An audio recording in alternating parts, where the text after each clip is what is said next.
Alors aujourd'hui, une vidéo un peu particulière. Ça faisait longtemps que je n'avais pas donné un petit peu des conseils concernant les études, les voyages, les affaires en Chine. Et comme j'ai assisté à un webinaire par rapport au fait d'aller étudier en Chine, qu'est-ce qu'il faut faire, les modalités, je me suis dit pourquoi pas vous faire un petit peu une FAQ pour répondre à toutes ces questions que je reçois. Donc si tu veux savoir pourquoi il ne faut pas aller en Chine actuellement, eh ben à tout à l'heure, après le générique.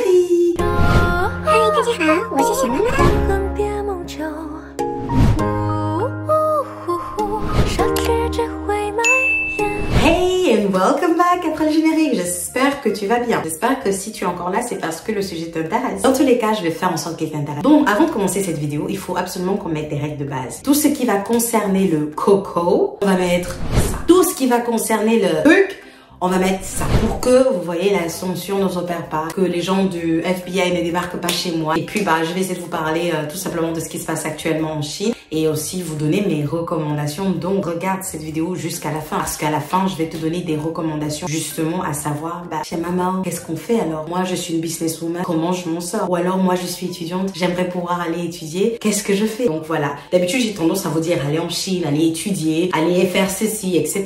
Mais là aujourd'hui je vais vraiment vous dire de ne pas y aller. Et c'est vrai que c'est un sujet assez particulier, je reçois beaucoup de questions par rapport à ce qui se passe là-bas. Alors, je le redis, je suis en France depuis 2016, j'ai terminé mes études depuis longtemps et franchement, maintenant que j'ai dit tout ça, on commence avec la première des choses, la situation de Coco en Chine. Ce qu'il faut savoir par rapport à l'arrivée en Chine. Donc, quand on arrive en Chine aujourd'hui, dans la mesure où on a traversé les épreuves, parce que ce sont des épreuves de vie, parce qu'il faut savoir que la Chine aujourd'hui ne délivre pas de visa tourisme, ok?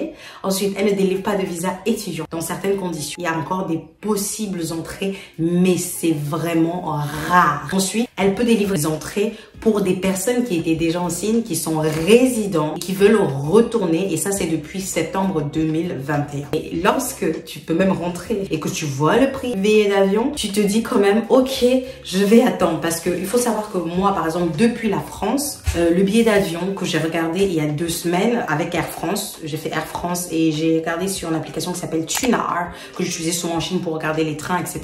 On est aux alentours, à l'époque c'était 6 000 pour un aller-retour, mais un aller peut coûter minimum 4 000 € sur Air France. Il y a peut-être des compagnies aériennes chinoises où on te propose 1 000 € l'aller, mais c'est déjà beaucoup, juste l'aller. Parce que moi à l'époque, j'étais allée en Chine pour 900 € aller-retour le billet d'avion. Donc il faut vraiment penser à son budget avant d'y aller actuellement en Chine. On espère que ça va changer, bien sûr. Alors que la Chine est encore en cours de confinement pour certaines villes où ça peut être très difficile d'ailleurs pour les habitants, parce que la Chine, elle veut absolument contrôler qui rentre, qui sort, qui monte, qui descend, que c'est vraiment très pénible pour les personnes qui prennent le temps de vouloir aller s'expatrier. Et donc finalement, il y a de moins en moins de personnes qui s'y intéressent parce que il y a d'autres destinations sur la planète Terre. Il y a de cela une semaine, je parle d'un ami qui est à Tianjin et gérant d'un restaurant qui est dans l'incapacité de l'ouvrir et qui mentalement ressent vraiment cette oppression, si je puis dire, commence vraiment à peser sur leur vie par rapport au ce confinement. Mais du coup, en termes de quarantaine, ce qui se passe, c'est qu'il y a 7 jours de base. Là, déjà, c'est déjà pas mal.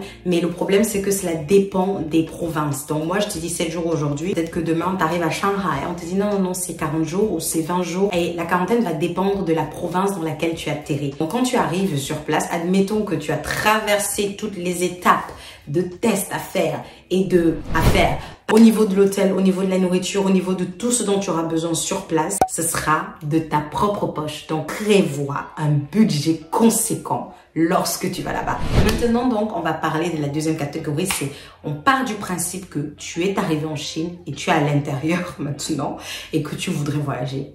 Comment tu fais? Pour cette deuxième catégorie, alors ce qu'il faut savoir, c'est que chaque province a des restrictions qui lui sont propres. Par exemple, il y a quelques jours de cela, dans la province du Zhejiang, il y a eu encore 44 cas qui ont été signalés. La misère que tu vas te faire, parce qu'il faut savoir que il y a un système de géolocalisation, de savoir qui va où, qui fait quoi, avec qui, comment, à quelle heure et pourquoi. Ok? Donc maintenant que quand on reporte rien qu'un cas c'est la panique générale. On te localise, essaie de savoir où est-ce que et avec qui t'as fricoté. Essayer de vraiment déterminer le nombre de personnes que tu aurais pu contaminer, ce qui fait que c'est énorme pour eux.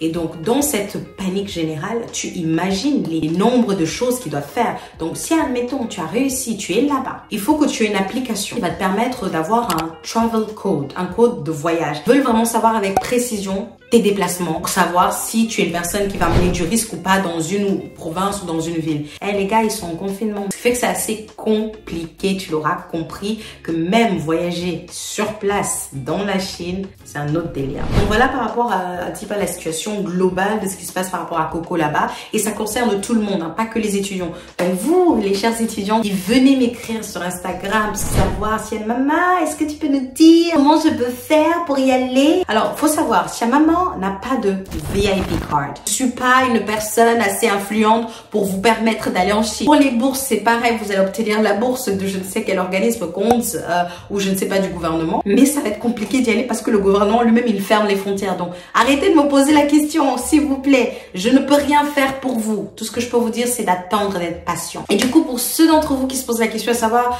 mais si maman, mais du coup, moi, je fais comment là? Je suis encore dans mes études. J'aurais vraiment aimé y aller maintenant. Comment je peux faire? Parce que je suis coincée quoi. Je vais pas attendre mes études éternellement. Toi qui nous incite à apprendre cette langue, je sais pas quoi faire.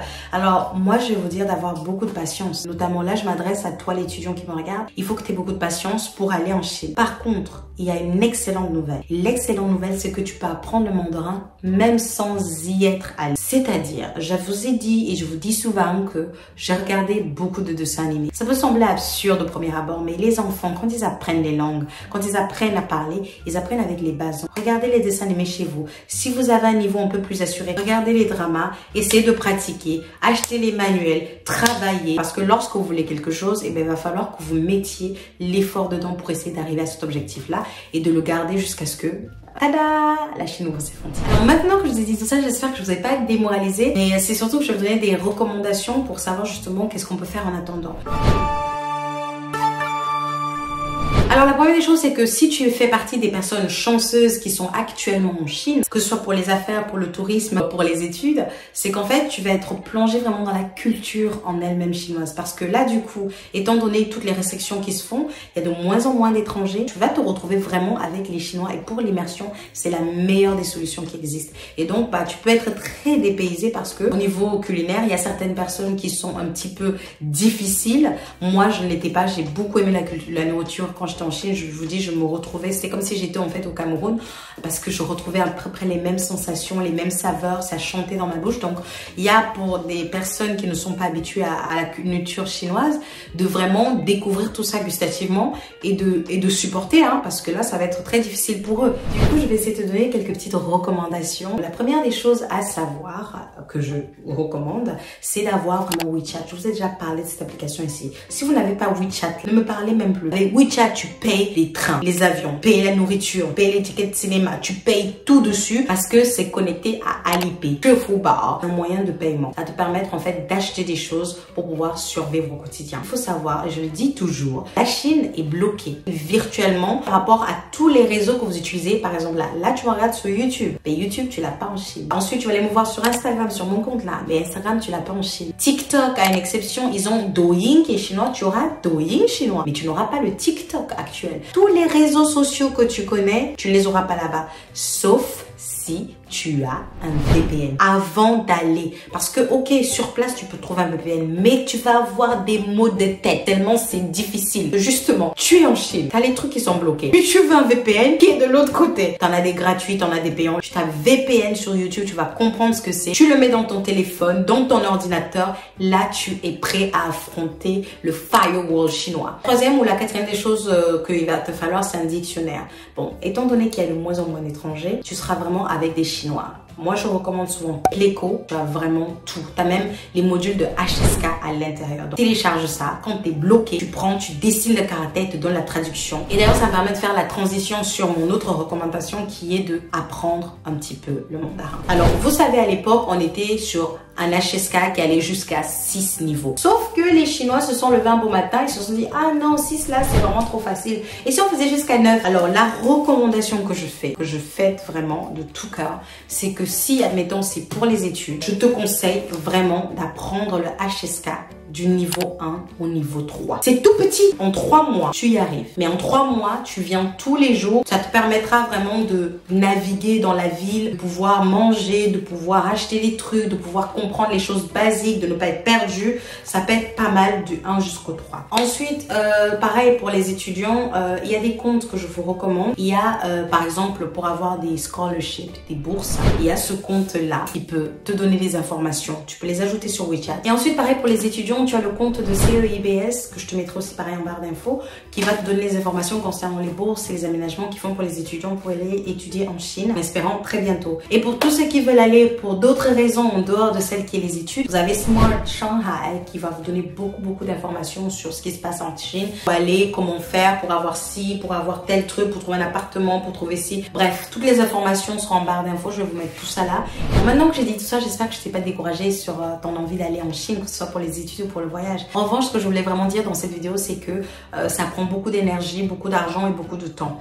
Il y a énormément de choses à faire, il y a beaucoup de restrictions. Tout ce que l'on peut souhaiter, c'est que la Chine ouvre ses portes graduellement, certes, mais que cela soit vraiment plus en plus accessible au niveau des tarifs, parce que le billet d'avion est très cher. Car ce n'est pas le cas de tout le monde d'avoir les moyens financiers ou même les relations nécessaires qui permettent d'y aller. Et donc, si, comme je dis toujours, tu fais partie du commun des mortels, il va falloir un petit peu de patience. Actuellement, ce ne sont pas les conditions idéales dans un premier temps parce que tu vas devoir payer tous ces frais-là. Je le résume encore. Billet d'avion qui est très cher, l'hôtel pour la quarantaine qui est très cher, faire tous les tests qu'il faut faire tout ce qui est demandé par rapport à Coco. Donc il y a beaucoup de choses à faire. En plus, quand tu arrives sur place, tu vas rester fermé, tu peux pas voyager en interne, tu peux pas découvrir réellement la culture comme elle est, mais tu auras cette immersion totale parce que tu seras entouré que de Chinois et ça peut être éventuellement en plus. Alors, est-ce que tu es prêt à faire ça? C'est à toi de voir.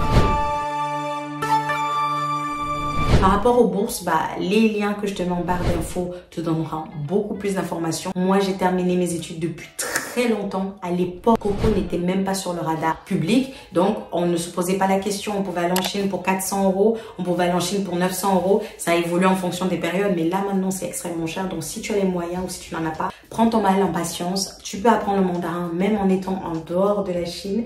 Ce sera peut-être un peu plus difficile, plus challengeant. Il te faudra, comme je dis toujours, de la discipline. Donc, vraiment, pour conclure cette vidéo, ce que je dirais, c'est que je ne recommande vraiment pas à quelqu'un qui veut faire ses études d'aller actuellement en Chine, maintenant, parce que c'est très compliqué.